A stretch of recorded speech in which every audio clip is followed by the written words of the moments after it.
Thank you guys for joining us this evening. Super excited to discuss teaching and living in Guyana. So we've got a bunch of listeners on the line. We're excited to start the conversation. We have some new applicants listening, as well as those that have just been accepted into the program, and others that are interested in learning more about WorldTeach in Guyana. And then very exciting, we have some panelists joining us from Guyana. Also a couple Guyana alumni listening, so thanks again for joining us tonight. So let's just get right into this. All right, so our agenda for the evening, we'll spend a few minutes meeting our great panelists and learning a bit about their backgrounds. I'll be introducing myself as well. Then we're going to provide an overview of WorldTeach and volunteer qualifications, the application process, before jumping into the specifics of our Guyana program, including our partnership with their Ministry of Education and why there is an actual need for our volunteers in Guyana. From there, we'll talk a bit about the Guyana educational system in general, and then focus on being in the classroom. What sort of cultural challenges will you encounter? What sort of resources will or won't you have in the classroom? After that, we'll be discussing living in Guyana. What are the housing placements like, and with whom will you be living? What's the monthly stipend? What activities are volunteers involved in outside of the classroom? We'll get to hear personal experiences from our current volunteers that are on the line with us. And then lastly, we'll dedicate time to a question and answer section at the end. Throughout the webinar, you can submit questions through the chat function that you should see on your screen, and we have staff on the line that are ready to answer your questions. Some we may actually hold until the end so that we can address it as a group, but others we may be able to answer right away. So feel free to send in your questions, and otherwise we will begin. Okay, so allow me to introduce myself. Again, my name is Brooke Wallace. I'm the Director of Recruitment and Communications for WorldTeach. I returned just last December from Colombia, where I was teaching middle and high school as a WorldTeach volunteer. I was also training teachers, which was incredible, and in my opinion, sustainable and really cool. I graduated from Emory University in 2007, and after a few years working in corporate America, I left for WorldTeach, and I have never looked back. And so now I'm here as the Director of Recruitment and Communications. Okay, let's go on to our fabulous field staff. Alicia, as our panelist this evening, joining us from Guyana. She's our field director in Guyana. Alicia, would you like to introduce yourself? Yeah, sure. Hi, Brooke. Thank you. Of course. My name is Alicia Vignali, and I am the field director here in Guyana. I actually just renewed my contract for a second year because I love the country and I love the program so much. I was a WorldTeach volunteer in Ecuador for 2012, and I came home. I was working in the classroom, and I said, I think I need to leave again, and I did. I went to Guyana last year, and it was the best choice I made. So I'm very excited to be here, and I'm very excited to do recruiting for some new volunteers. I had a great group this year, and I'm going to be very sad to see them go, but I'm looking forward to a new one. Fantastic. Awesome. Thank you so much, Alicia. And speaking of some of your current volunteers, we have two current Guyana volunteers on the line, Hallie Fetterman and Mariah Parker. Hallie, would you like to introduce yourself? Hi, I'm Hallie. I teach in Region 7. I'm an English and reading teacher. I graduated from John Carroll University, that's in Cleveland, Ohio, with a bachelor's in psychology. And that's my fun fact. Can't use a can opener. Fantastic. And Mariah, introduce yourself, please. Good night. My name is Mariah Parker. I graduated from Christopher Newport University with a BS in chemistry. I'm from Richmond, Virginia, but I teach physics, chemistry, and math to grades 10, 11, and 7. And my fun fact is to shed light on, shed light on all the blackouts that we have. Fantastic. Ladies, thank you so much. As the rest of the audience has heard, you guys have already kind of started talking about your placements, and even I think you threw in a term about regions. So we will be addressing that much more in depth in just a few minutes. So save all those great details, and we'll be getting more into your teaching and living placements shortly. So thanks, guys, for the introductions. We're going to go on. And for those attendees that have just joined us, thank you and welcome for joining WorldTeach as we discuss living and teaching in Guyana. So listen in. Okay, so the WorldTeach mission, a quick introduction to WorldTeach. We originally started back in 1986 as a student-led organization through Harvard University, and now we are an independent nonprofit organization. We have over 7,000 alumni, and we are currently serving in 16 countries. And as you see this amazing picture here, this actually is from Guyana, and above it we have our mission statement. So it explains a bit further that our work is changing both the community where we serve and also the volunteer. WorldTeach partners with governments and other organizations in low and middle income countries to provide volunteer teachers to meet local needs and promote responsible global citizenship. Okay. Now we're just going to quickly discuss our volunteer qualifications and the application process.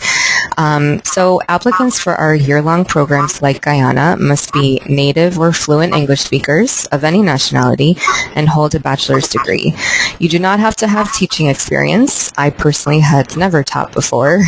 However, a commitment to serving and learning and a flexible attitude are musts. The required application items are listed here as well as on our website, and the process concludes with a phone or Skype interview with our admissions coordinator. And as you see, the applications will be accepted until July 1st, and volunteers will be departing in August to return in July 2015, which sounds like years away. But as I'm sure Hallie and Mariah can attest to, that year goes quite fast. So we will get into those stories very soon. Okay, what does the volunteer fee cover? So we're getting through all of kind of the logistics and numbers before we get into the good story sharing, if you will. So it's really important to first note that the Guyanese Ministry of Education, who's our in-country partner, has subsidized this program substantially. The total program costs are over $8,000, but the ministry covers the majority of it, and then the volunteer pays the remainder, which in this case is $1,690. To put that in perspective, we have some programs that cost almost $5,000 for the volunteer, and that's because our in-country partner isn't able to pay more of the volunteer fee, whether they don't have the money or perhaps aren't as dedicated to the WorldTeach program.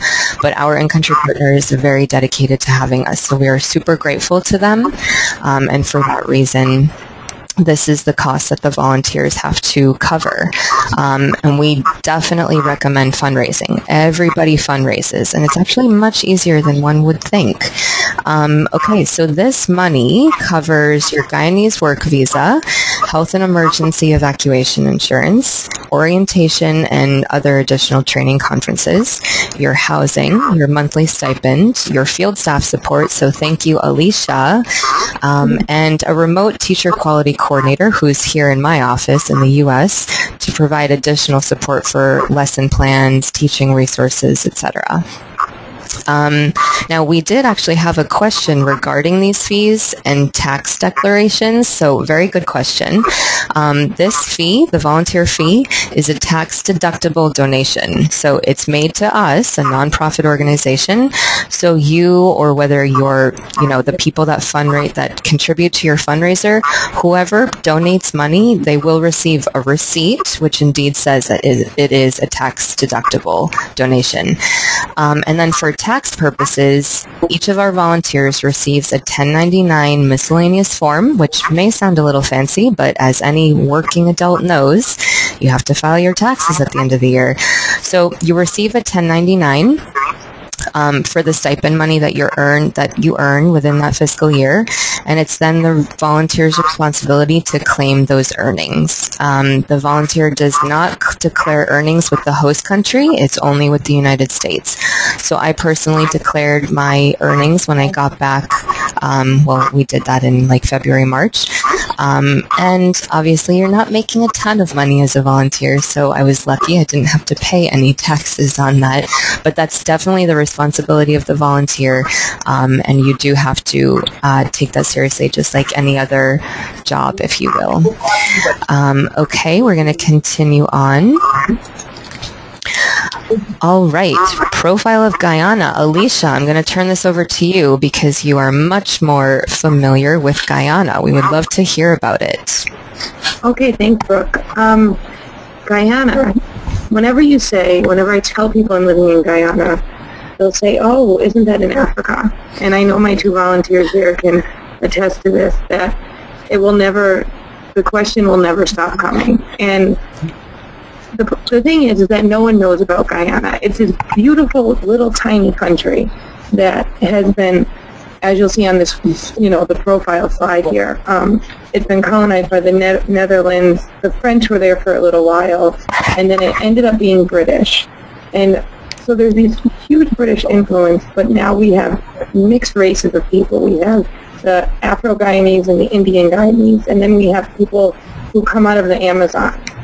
And then we have a huge population of Brazilians coming in, working for, in various industries, whether it's in coal mining or within, development in the business sector. And it's just this crazy, crazy little country that is just beautiful, and it's just such a mix. It borders Dutch Suriname, so you can cross the border in the south, and you can be in a country where everyone's speaking Dutch. You can cross the border into Brazil within 10 hours from Georgetown, and then you could cross the border into Venezuela where everyone's speaking Spanish. So the influences from all these cultures and all the people coming in really make Guyana the most unique place I have ever been in my life. And everyone says, I can't believe they speak English. And as Mariah and Hallie can tell you, they do speak English, but it's Caribbean English. It's Creolese. So now you have an influence from the Caribbean. You have Trinidadian people coming in. You have Jamaicans coming in. And they all have their own little Creolese accent. And it really makes for a colorful and vibrant country. And it's just, it's so hard to explain because no one would know. But when you're there, people love it. And I think that's the most important thing. And what we're trying to do here is because when you do get there, you see all these things and you're just going, oh my God, I never knew. So getting people to know is difficult, but once they get there, they get it. So, and they're much more Caribbean. The educational system is much more Caribbean than anything else. When you become a volunteer, you'll hear about all these tests that the kids take, and they are all based on the Caribbean education system. So I would say, especially in coastal Guyana, that the Caribbean is the most apparent, culture that you're seeing, but it's just a huge mix, and that in itself makes Guyana just so individual. So this huge mix just makes one crazy little country. That's fantastic. I think it's a great example as to the unique experience that WorldTeach creates, because we're not going to Europe. We're not going to Argentina. I mean, we will be going to places that most people have never even heard of, and most people will never have the opportunity to connect to these teeny little amazing communities. I never would have known Colombia, even though Colombia is definitely rising in terms of tourism. I never would have known the real local Colombia that I had the experience through WorldTeach. And so I think all of our Guyanese or Guyana alumni say that specifically, like they have a connection to this tiny little corner of the world that nobody else has, and that connection for sure stays with them forever. So thank you very much, Alicia, for giving us that great profile. We're going to head on, like you were talking about the education system in Guyana, mirroring that of the Caribbean. So let's discuss that a little bit more in depth. So back in the 1960s, Guyana had one of the best education systems in the Caribbean. Unfortunately, as we know, economics can change, economies can drop. So a weakened economy has unfortunately resulted in less funding, underserved, under-resourced schools, crowded classrooms, and therefore qualified teachers have left for higher salaries in the Caribbean, Canada, and even the U.S. So that's where WorldTeach comes in. We have been teaching in Guyana since 2006, and as I already mentioned, we partner with the Guyanese Ministry of Education, and they have specifically invited us in. WorldTeach does not go anywhere unless we have been specifically invited, so that's really important to note. So obviously they need our help with that existing teacher shortage, and so for that reason they've identified a specific need for math, science, and English teachers in secondary schools. Some of our volunteers do teach other subjects, but the majority focus on math, science, and English. And that's why our requirements are a bachelor's degree in essentially any field. So, all right, we're going to continue. Specific teaching in Guyana for our WorldTeach volunteers. So first off, I'm sure many of you are thinking, I've never taught before. How am I supposed to know what to do?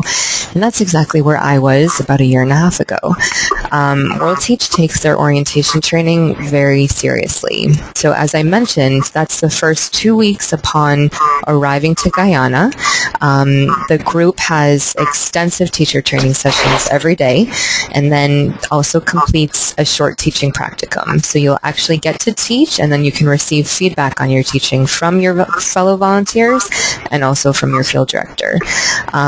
Also, our volunteers receive a curriculum that we've designed here in our U.S. office. It's been specifically designed for the schools and the grades that we teach at in Guyana. So that is kind of like your Bible throughout the year, because a lot of the schools that we teach at may not have an existing curriculum. So we definitely provide you with the resources that you need.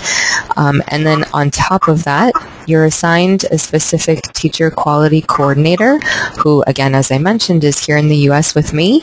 And you're in touch with that person at least once a month. You submit lesson plans to them. They review your lesson plans, answer any questions, provide additional teaching resources and materials, etc. So that's a really great help as well.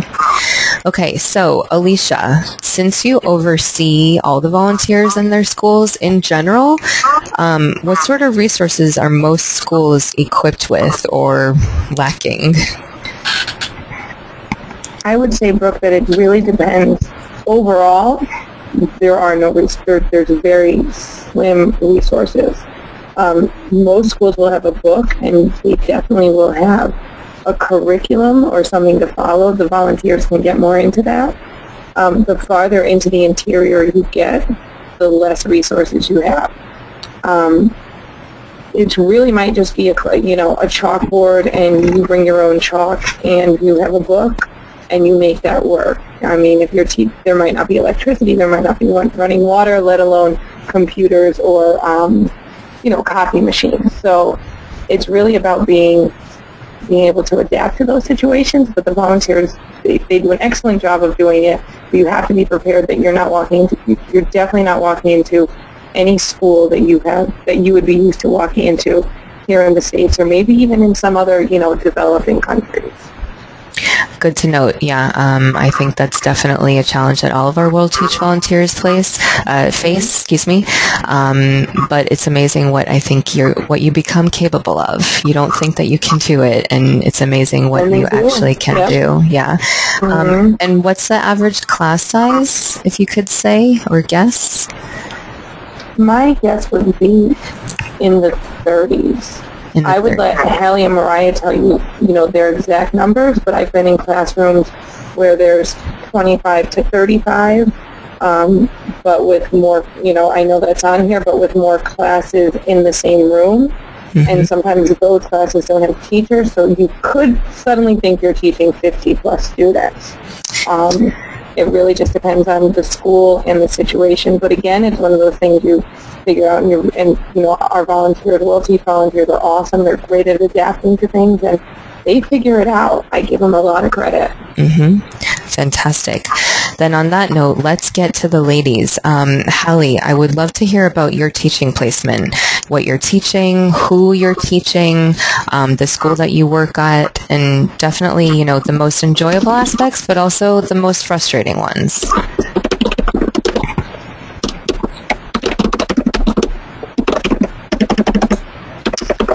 Hallie, can you hear us? Oh, 1 second. I think I muted you. My apologies. 1 second. Sorry, Hallie. That's okay. Sorry. Okay, so Mariah and I, we both teach at 3 Mile Secondary School in Bartica. That's in Region 7. And I teach English and reading to Form 3, which is equivalent to around like 8th or 9th graders.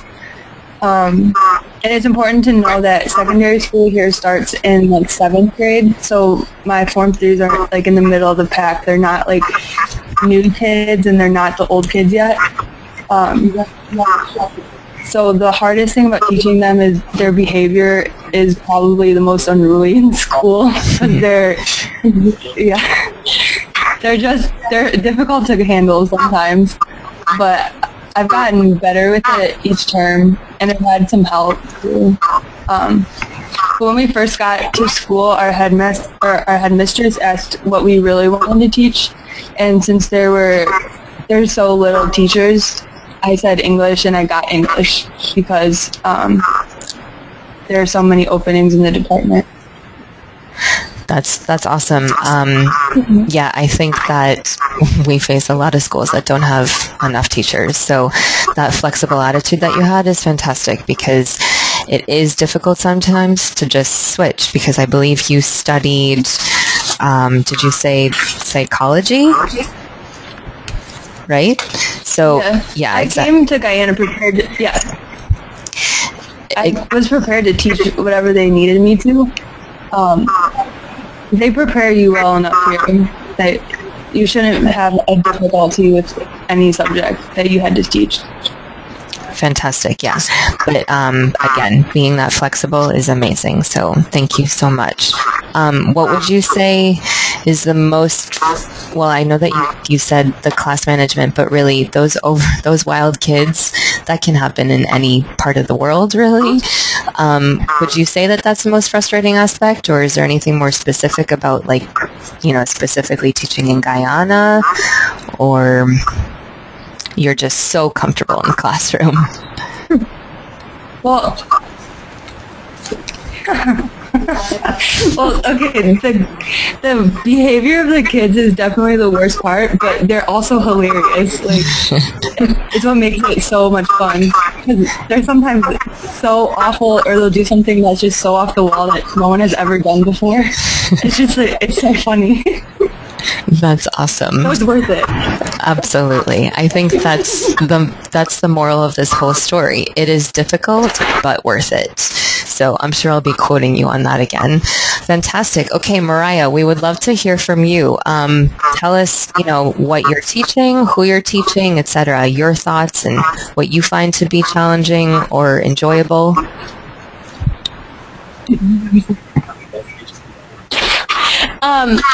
Like I said, I teach 7th grade math, I don't teach 8th grade, 10th and 11th grade physics and chemistry. When we came to Bartica, our headmistress asked what we wanted to teach, and I said chemistry. Therefore, she assumed I liked physics, so I got that too.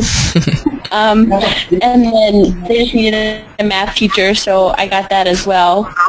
Like Hallie said, they have books and everything, so even if you're not completely sure about a subject, you'll be able to teach it.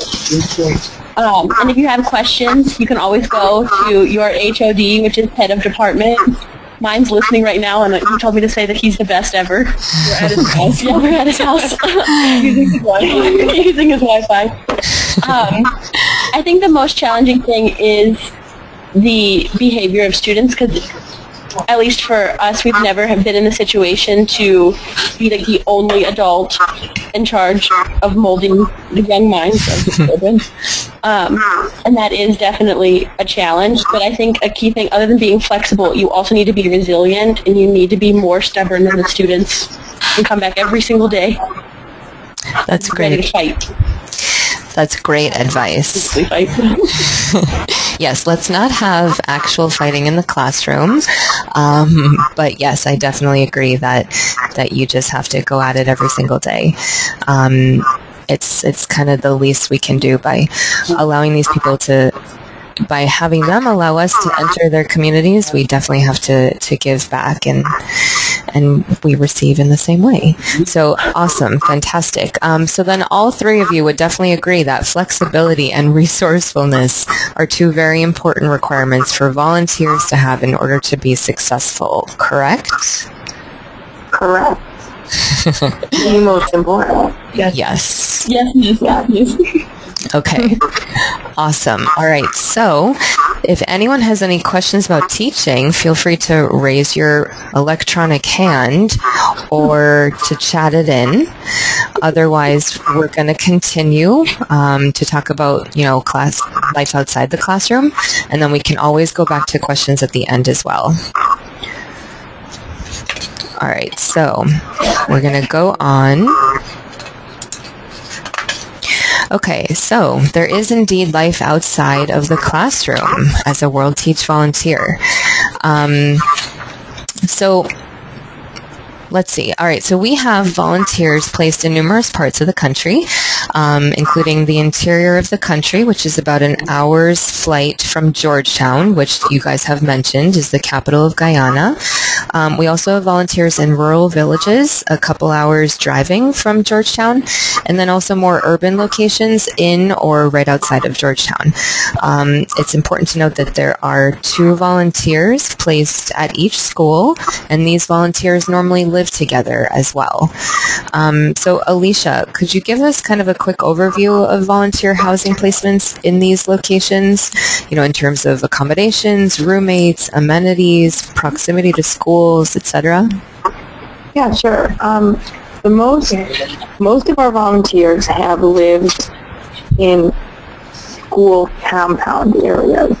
So there's Hallie and Mariah are perfect examples of this in Bartica, where there's dorms for some of the students, and then there's teacher housing, and they live together in this teacher housing, and the school is literally right outside their door.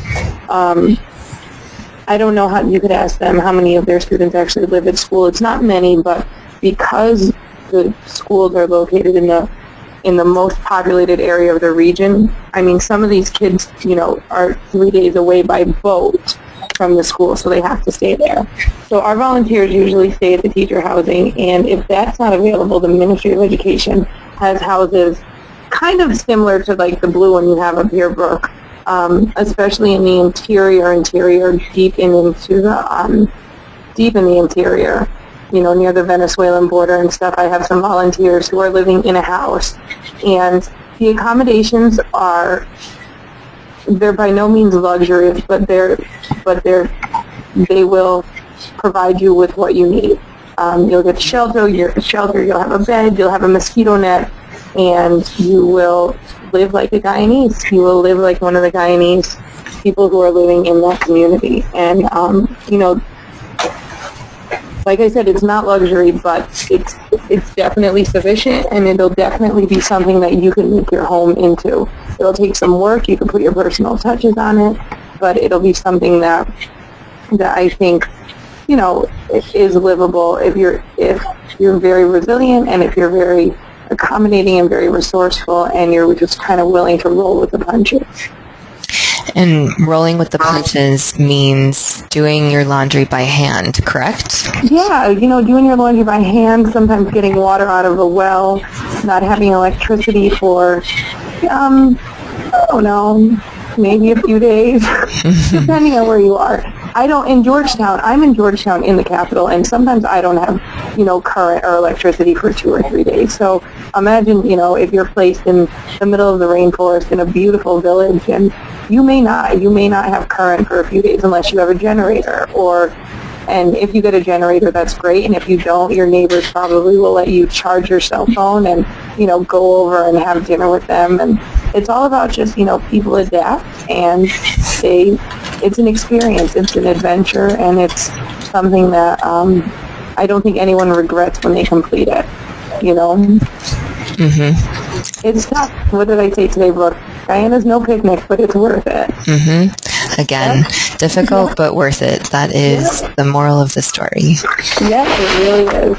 Fantastic. Now, let's see. Let's actually hear from Hallie and Mariah. And you guys do live together, correct? We do. So tell us about your housing. Where you are in terms of, in comparison, well, as Alicia said, you're right on campus. What sort of amenities you have or don't have, and for example, tonight, how you found internet, etc. Tell us all about it. Like you said, we live in the teacher housing, which is right across a little walkway from the dorms. It's going to sound a lot fancier than it is. It's 2 floors, 3 bedrooms, 2.5 bath. We have a sink and a fridge.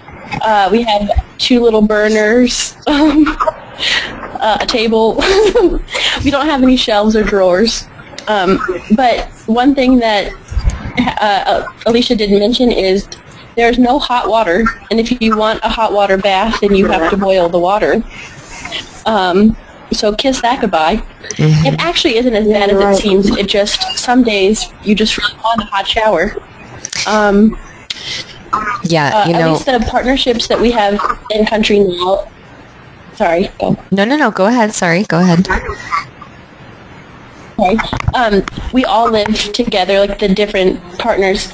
You have a roommate, which is really, really nice because they're the only other person in the entire country who knows exactly what you're going through and share your frustrations. And it's really nice to just come home and be like, stupid mosquito net, or that one child. It's really nice to have a roommate there to support you. Absolutely. Another thing is that another thing that you'll get used to is the bugs, or the wildlife, I should say. You'll get used to that. The wildlife, meaning there's more than just bugs? Yes, there is. Actually, anecdote, I don't know. Not the opposite. I'm babbling. The other day, about a week and a half ago, we got a call saying you should come to the bottom of the hill where our school is located, and there was an anaconda that had been found and dragged up the hill. Oh my! Disposed of. And disposed of. It was dead really then, I'm assuming. I don't like snakes. It was dying. Oh God. Well, ladies, thank you for sharing that great story. Okay. Sorry, it's a really great country. You should come. Okay. So we're going to get on track, but I did have a question kind of relevant to that, as in searching out, wildlife.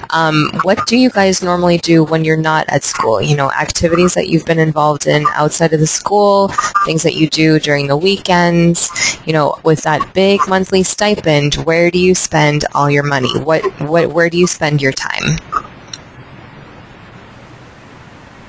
Well, when there's holidays, it's really fun to go to Georgetown or just hang out in Bartica and celebrate with everyone. So that's where some of our money goes. But mostly on the weekends, we spend our time at school and hang out with the dorm kids. I think sometimes it doesn't feel much different from college because you just hang around with your friends and that's it. There is nightlife where we go on the weekends and stuff, so it's not all PG. But, it's a nice balance of both. And you said that you spend time with the students during the weekend, so the students that live on campus, the teachers and students they'll spend time together during the weekends as well? because that's actually quite common in many of these developing countries where those lines between teacher and student, it's very different, whereas in the States that would never happen. Would you Dorm kids live like on campus, so they're always outside. I see. Interesting. And, I just want to say that Hallie and Mariah have started a library. Well, that's yeah, they're starting, and so it's really to benefit the kids who live on campus that they have. So they actually have a library coming out of their house, which is an amazing thing. They have their family from the States and everyone involved in it. So I know that they set themselves up for this, but they have kids, knocking on the doors at all times, asking for library books to borrow and stuff. So it's really awesome that they're doing it. And I just want to give them a little credit for that because that's pretty cool. That's what WorldTeach volunteers do. They do really cool stuff. That's fantastic. Awesome. Okay, well then getting back to the stipend, because I know that this number for most U.S. or North American or even European people, if they see that number, they think, well, how can I exist off that in a whole month? So could you guys speak to that as to the cost of living in Guyana, and if that money, sees you through the month? If you're pretty frugal, it will get you to from paycheck to paycheck. Paychecks don't necessarily come out on payday. We've learned that the hard way. Mm-hmm. But we use our paychecks a lot to help save to go to Georgetown and to take trips. For example, we just went to Kaitor Falls, and that was paid almost, I would say like half of it was our paycheck. The other half was from our own funds. But if you're okay with eating, it depends on how you do it. If you want to spend your own money with fun things and use the stipend for food, it'll be fine. But what we do is we use the stipend for both. And the food it's not super expensive. You can get like 4 cucumbers, a bunch of tomatoes, a bunch of onions and stuff for about $5 to make a salad. Fantastic. There are some food things that are a little more expensive, but even then you just buy it once and it will last you a long time. And I'm sure a lot of people are wondering, what is the food like in Guyana? Spicy. Yes. It definitely has a spice factor to everything. There's a lot of Indian and Chinese influences on the food, which I'm a fan. Sir Ron has made us dinner. We always speak to you. Yes. We're currently eating a Guyanese dinner right now. Brazilian, a lot of Brazilian influences. Delicious. It is delicious. Yeah, Brazilian and delicious. Yeah. Very good. Yeah. My favorite is curry and roti, which we've just learned to make roti. It's actually very simple. I thought it was an art. It is not. But if you ask someone to make you any dish you want, someone will definitely say yes and will take you. Everyone's very hospitable. And if they're not, you just don't talk to them anymore. But in general, would you say that you guys have been, welcomed into the community? Was it difficult at the beginning, or would you say that it was an easy process? At least in Bartica, they're used to having volunteers here, so we met a lot of people that just wanted to get to know us and become our friends. But I haven't felt like it was hard to make friends here at all. Mm-mm. People know who you are after a couple weeks.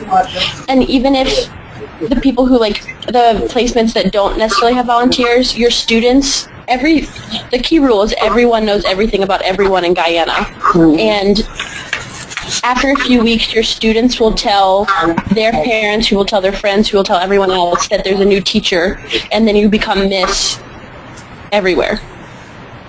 So that's awesome. People want to become your friend. They want to know who you are. Yeah, I think that a lot of our WorldTeach volunteers kind of feel like celebrities at the beginning of their placement, which can be, kind of frightening, actually. It's sometimes a little bit more attention than people want or are used to. And it also comes with responsibility, right? Because you don't want to be seen as that North American who comes to town and is, saying things that perhaps aren't really culturally respectful, or just having a little bit too much presence, if you will. So it's an interesting line that has to be kind of approached gently, because it really is an amazing opportunity to make friends, but sometimes it's just a lot more attention than we're used to. Okay, fantastic. So we're gonna, sorry? I was going to say that it's not necessarily that you're a celebrity and you have to watch your back. It's that it will get back to your classroom, and that affects the respect that you'll get from your students and other teachers. You have to have a balance between knowing when it's a step too far and knowing when it's like a joke or that something's gotten out of hand versus just blatantly not acting professional. Mm-hmm. Okay, fantastic. Thank you. All right, so at this point, we are going to move on to some more questions. And if anybody has any questions that they want to either raise via voice or chat in, please do that at this time. We've gotten a couple, so we're going to address those now. All right, the first question that we're going to address, I just received, is about traveling and flights. So as you probably saw in the list of the volunteer fee, that flights are not included. And that is because in the past we did include the flights. Obviously the cost was much higher, and we got a lot of feedback from our volunteers saying, I want to pay for my flight with miles, or I want, people are donating their miles to me, so I don't want to give my money to WorldTeach to book my flight for me. So for that reason, flights are independently booked by the volunteer. We definitely arrange a time to we want everybody to arrive at the airport at a certain time so that everybody gathers together with the field director, because that's when people will be taken to orientation.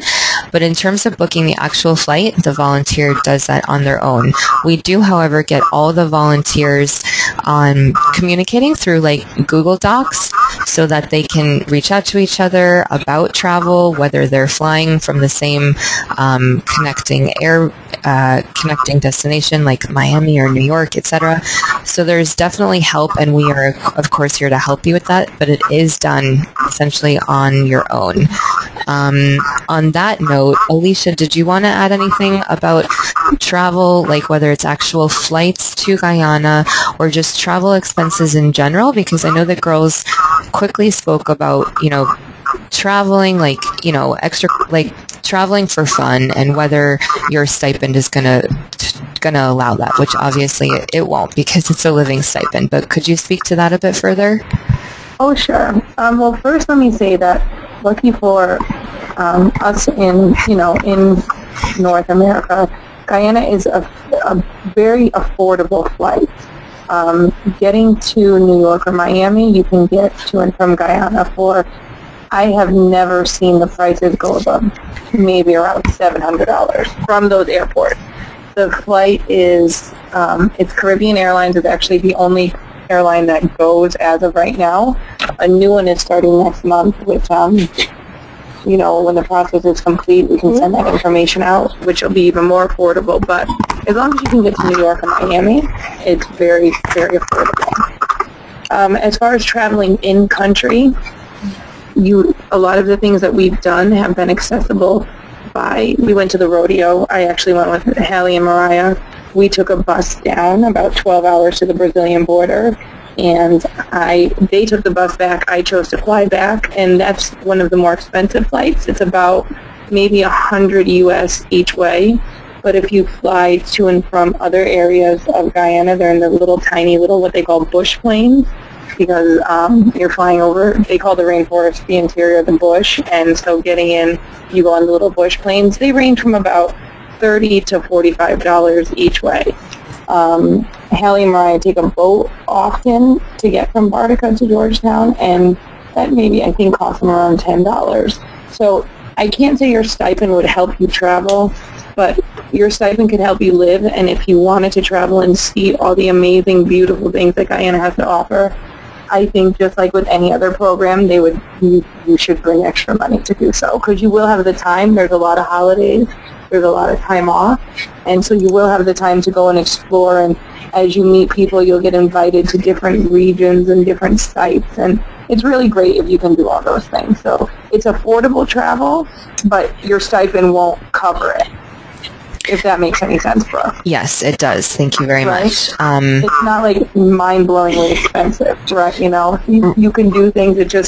It will cost extra than what you make. Yes. Our stipends for all of our WorldTeach programs are living stipends, and they have been literally tried and tested by our previous alumni. We've had stipends that have gone up because our volunteers told us that it wasn't enough, and then they've even gone down because the cost of living in these places has been so low.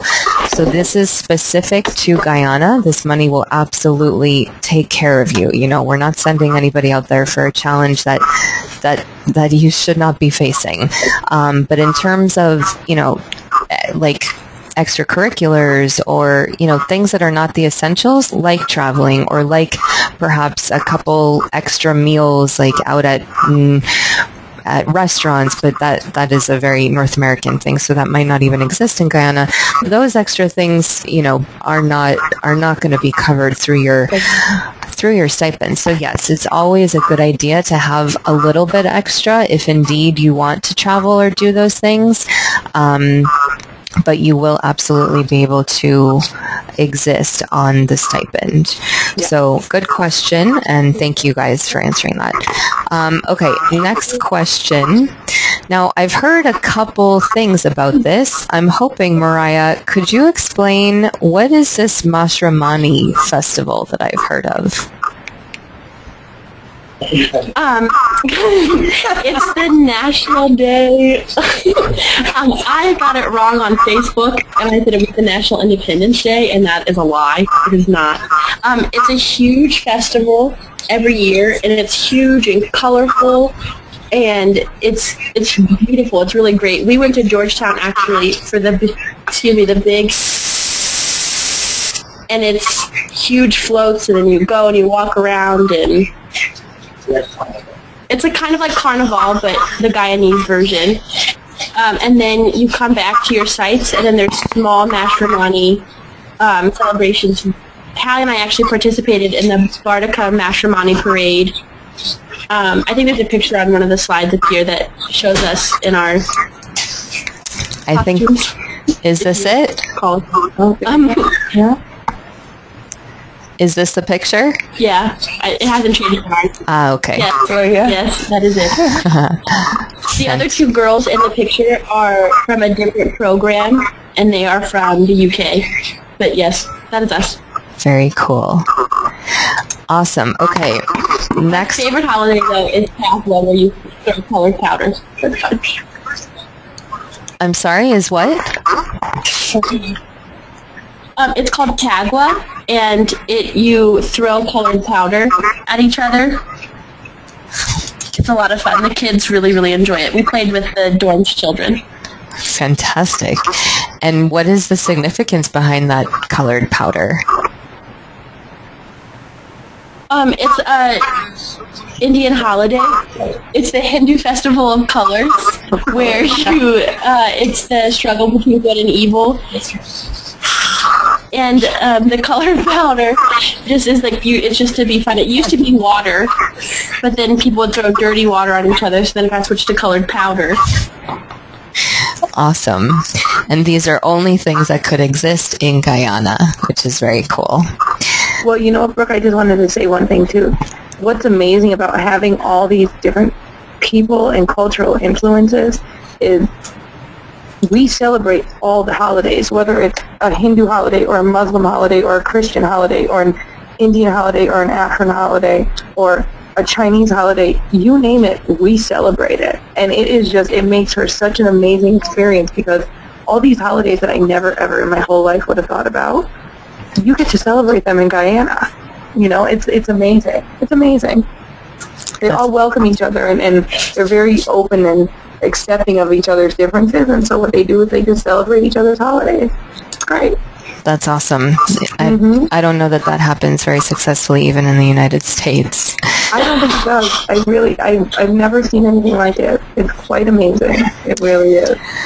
We've got a great question here from one of our listeners. So he's asking, what are the health services available in the various placement locations around Guyana? So that's a great question because the health and safety of our volunteers is our absolute priority. So Alicia, could you address that? Oh, sure. In Georgetown, there's decent hospitals. I've myself had to utilize their services.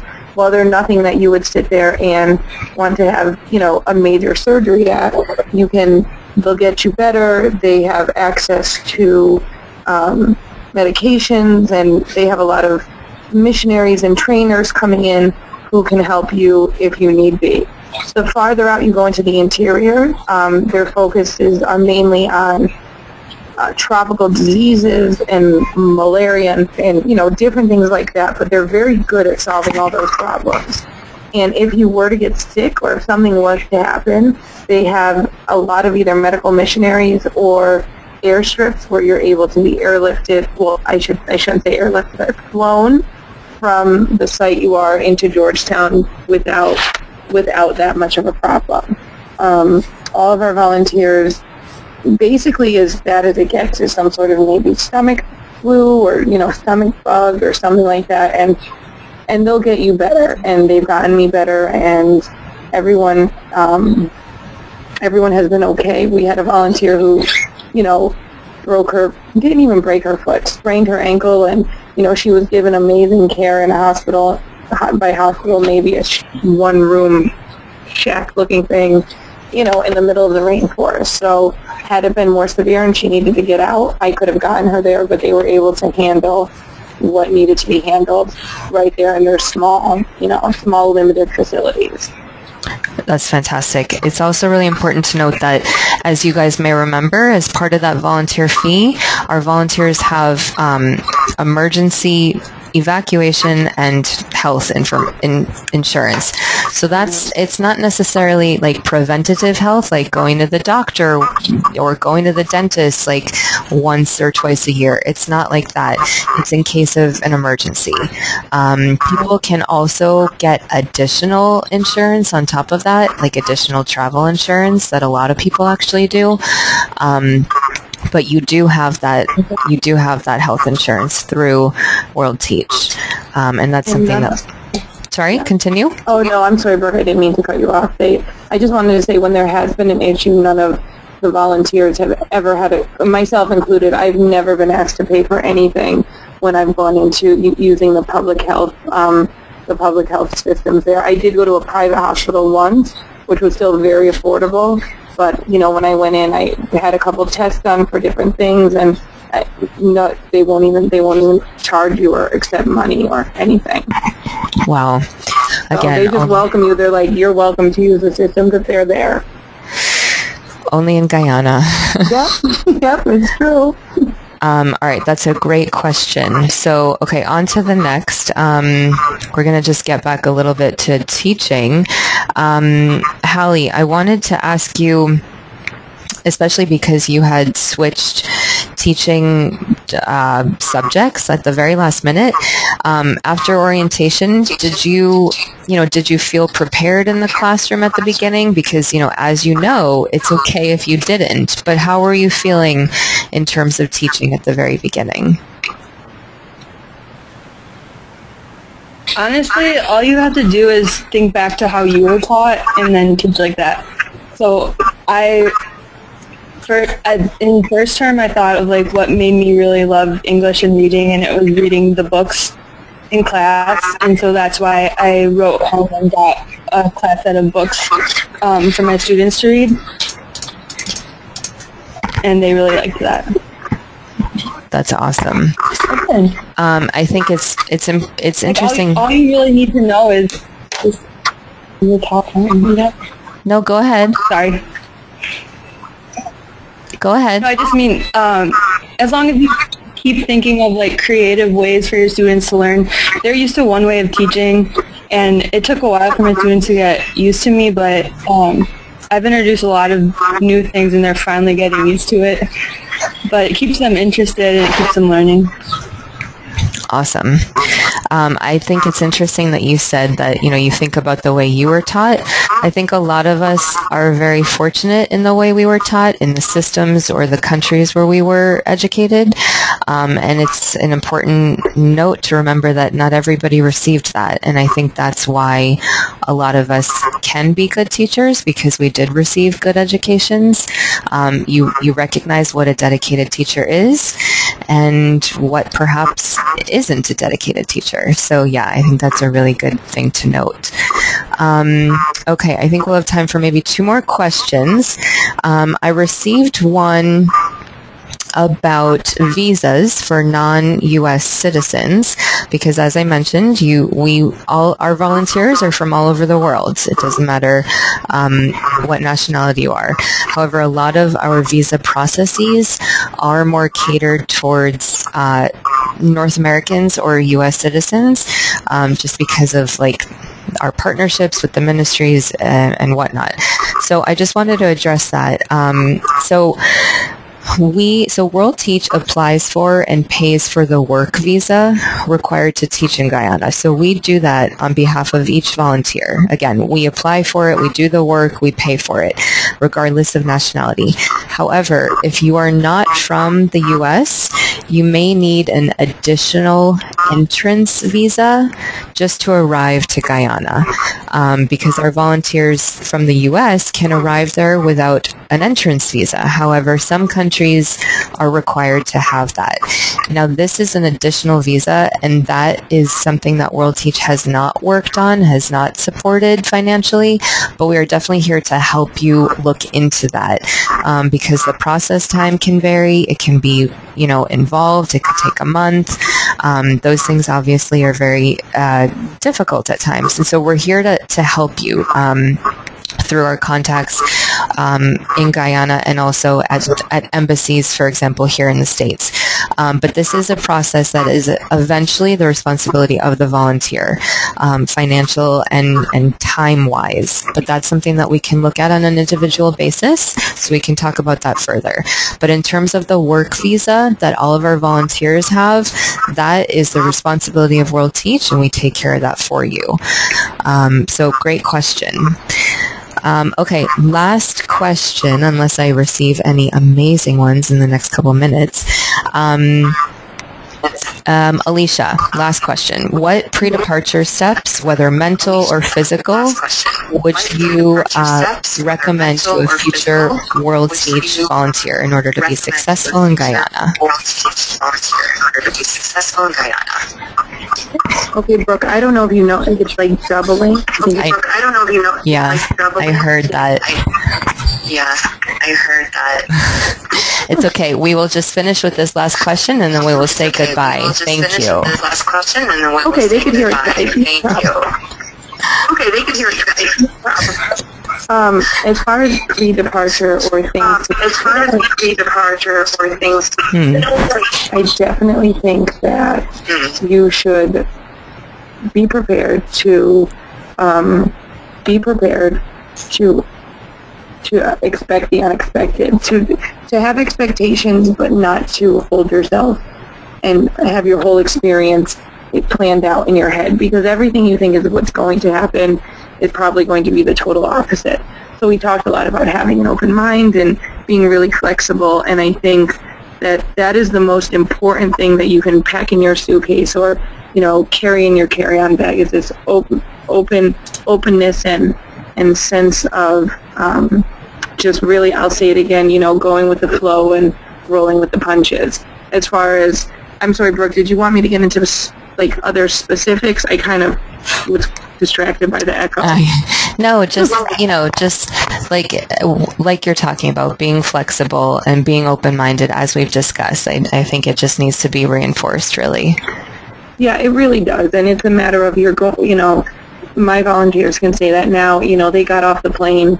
I was standing there with a big sign. I was so excited to see them, and I said, guys, welcome to Guyana, and let's figure this out together every single day, whether you've been there for 2 months or 2 years or 15 years. Every single day is about figuring out how to get through that day and working with what you have. And it's a learning experience for everyone. I mean, the country is developing literally before your eyes. So just because I'm telling you something today that's happening, that might not be the case tomorrow. And, we're really, really fortunate to be a part of that and to be part of this country as it's going through all these changes. But we have to be willing to really be flexible as they're going through those changes. And I think that that's what I love about Guyana so much. And I think that that's why I'm so drawn to this country. But it takes a special person, and they say that it takes someone who can really be, I keep saying flexible, but it's true. You just have to be able to go with it and appreciate the beauty in all the difficulties and appreciate the experiences out of all the craziness. And for everything that goes so wrong, there's so many things that go right that it's, at the end of the day, the little things that go wrong aren't even worth getting yourself upset over. You can go out, go sing karaoke, drink some rum, think about your students, think about the next holiday, go see an anaconda. I mean, all those things make up for the things that go wrong. So if you can do that, then I strongly suggest you come to Guyana with us. Awesome. Yeah, and I think if you can do that, then you will be a better person for it forever. Personally, professionally, emotionally, mentally, physically, everything. I think that's definitely what my experience did for me last year. If I can handle working in those situations and environments, then you could work in any environment in the world with any sort of personality, under any, restricted budget or difficult environment, for sure. So yeah, find the humor in it. I mean, look at this cute little kid. Look at these kids. They're adorable. They are so cute. Every time you're having a horrible day, you can just look out and there's millions of children. Well, I shouldn't say that because there's only 800,000 people, but a lot of them are kids. And so go look and see how cute these kids are and find the humor in it and just move on. And that's all you can do, so totally worth it. Awesome. Fantastic. Well, Alicia, Mariah, Hallie, and all the people listening, thank you guys so much. I think this has been really informative, so thank you to our panelists, and thank you to our listeners. If anyone has any questions, definitely reach out to us. I will be sending this via email because we're going to be uploading the information to YouTube. And we're here to answer any questions. So thanks, guys, and hope to see you in Guyana.